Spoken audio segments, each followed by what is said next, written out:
নমস্কার বন্ধুরা, তিয়াশাস রেসিপিতে সকলকে স্বাগত জানাই। আজকে আমি আপনাদের সঙ্গে একটা সম্পূর্ণ নিরামিষ সজনে ফুলের রেসিপি শেয়ার করতে এসেছি, যেটা গরম গরম ভাতের সাথে খেতে অসাধারণ লাগে। এই সজনের ফুল আমাদের শরীরের পক্ষে খুবই উপকারী, আর এই সময় সজনের ফুলটা খুব বেশি পরিমাণে পাওয়া যায়। এইভাবে একবার বানিয়ে খেয়ে দেখবেন, একবার বানালে বারবার বানিয়ে খেতে ইচ্ছে করবে। এই রেসিপিটা এতটাই টেস্টি হয়। আর সজনের ফুলে যে একটা তেতকুটে ভাব থাকে, এইভাবে রান্না করলে সেটাও আর থাকবে না। এখানে আমি কিছু সজনের ফুল নিয়েছি। এবার সজনের ফুলগুলোকে একটু ভালো করে বেছে নিচ্ছি। এই সজনের ফুলের মধ্যে অনেক কাঠি থাকে আর কিছু শুকিয়ে যাওয়া ফুল থাকে, সেগুলোকে আমি একটু বেছে ফেলে দিচ্ছি।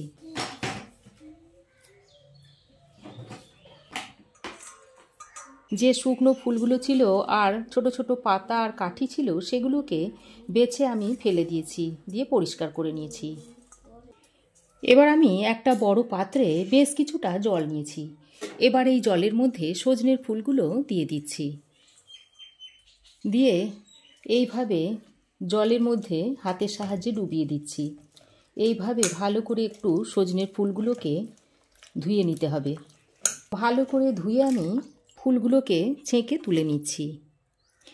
এইভাবে ফুলগুলোকে 3 থেকে 4 বার ভালোভাবে ধুয়ে নেব। দেখুন, ধোয়ার পরও দেখুন জলের মধ্যে কতটা নোংরা আছে। দেখুন 3-4 বার জল বদলে বদলে সজনের ফুলগুলোকে খুব ভালোভাবে ধুয়ে নিয়েছি। এবার আমি ওই পাত্রে একটু গরম জল নিয়েছি। এবার গরম জলের মধ্যে 1 চামচ মতো নুন দিয়ে ভালোভাবে মিশিয়ে নিচ্ছি। নুনটা মেশানো হয়ে গেলে এই গরম নুন জলের মধ্যে সজনের ফুলগুলোকে দিয়ে দিচ্ছি। তারপর এই নুন জলের সঙ্গে সজনের ফুলগুলোকে একটু মিশিয়ে নিচ্ছি। এবার এটাকে 10 থেকে 15 মিনিট এইভাবে নুন জলে ভিজিয়ে রেখে দিতে হবে। এখন আমি একটা এরকম মিডিয়াম সাইজের আলু নিয়েছি। এবার এই আলুগুলোকে একটু ছোট ছোট করে টুকরো করে নেব।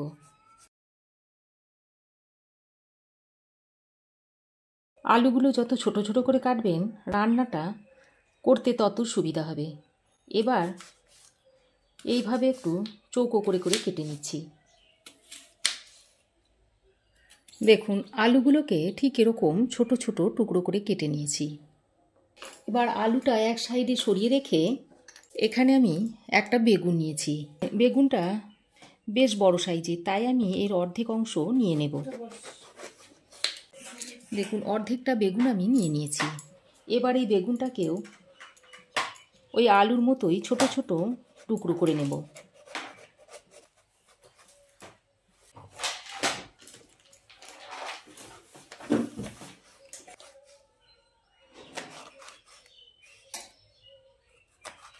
দেখুন বেগুনও আমি এরকম ছোট ছোট টুকরো করে নিয়েছি।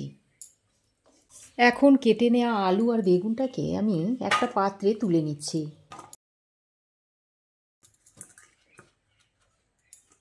আলু আর বেগুনটাকে একটা পাত্রে তুলে নিয়েছি। আলু ও বেগুনটাকে পাত্রে তুলে নিয়ে খুব ভালোভাবে ধুয়ে নিয়েছি।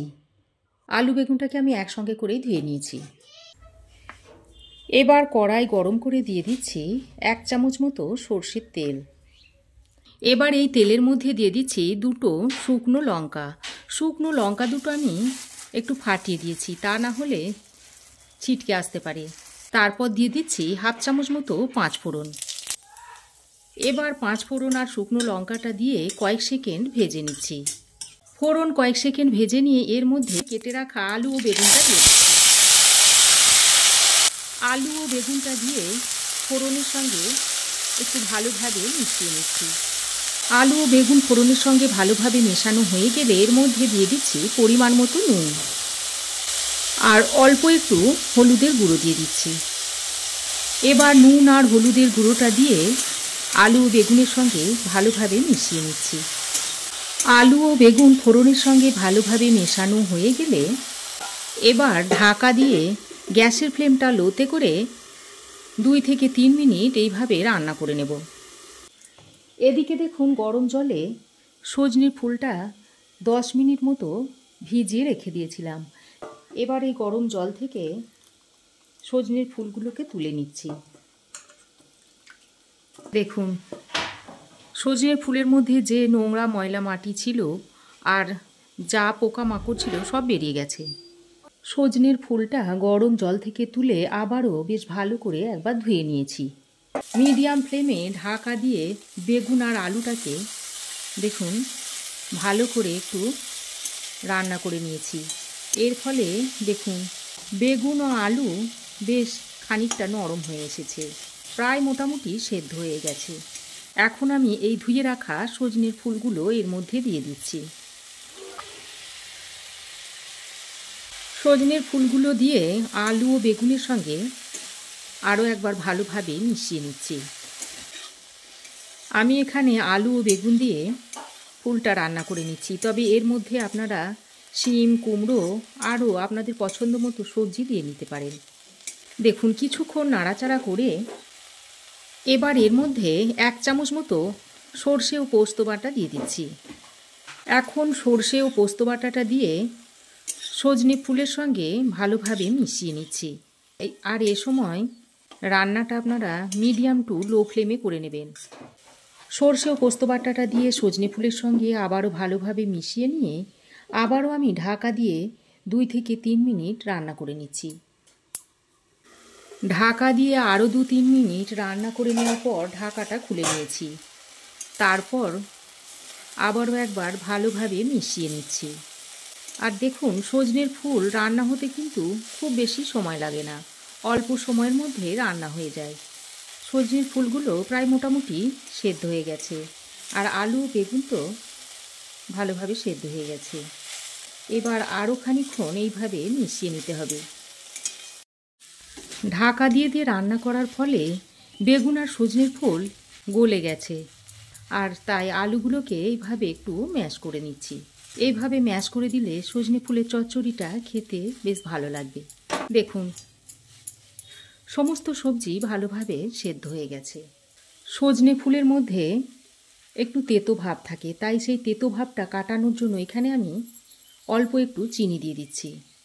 তারপর চিনিটা দিয়ে সজনে ফুলের সঙ্গে ভালোভাবে মিশিয়ে নিচ্ছি। 1-2 মিনিট এইভাবে মিশিয়ে নিলেই সজনে ফুলটা সার্ভ করার জন্য রেডি হয়ে যাবে। দেখুন সজনের ফুলটা এখন সার্ভ করার জন্য রেডি হয়ে গেছে। এবার এটা আমি গরম ভাতের সঙ্গে সার্ভ করে দেবো। এটা গরম গরম ভাতের সঙ্গে খেতে দুর্দান্ত লাগে।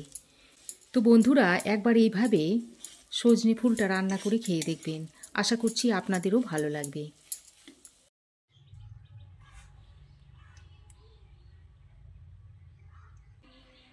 তো বন্ধুরা আলু ও বেগুন দিয়ে আমার এই আজকের নিরামিষ সজনে ফুলের রেসিপিটা আপনাদের কেমন লাগলো অবশ্যই কমেন্ট করে জানাবেন। ভালো লাগলে একটা লাইক ও শেয়ার করবেন। পাশে থাকা বেল আইকনটা অবশ্যই প্রেস করবেন। আর আমার চ্যানেলে নতুন বন্ধু হয়ে থাকলে প্লিজ চ্যানেলটা সাবস্ক্রাইব করার অনুরোধ রইল। আজ এ পর্যন্তই। আবার দেখা হবে নতুন কোনো রেসিপি নিয়ে নেক্সট এপিসোডে। সে পর্যন্ত ভালো থাকবেন, সুস্থ থাকবেন। ধন্যবাদ।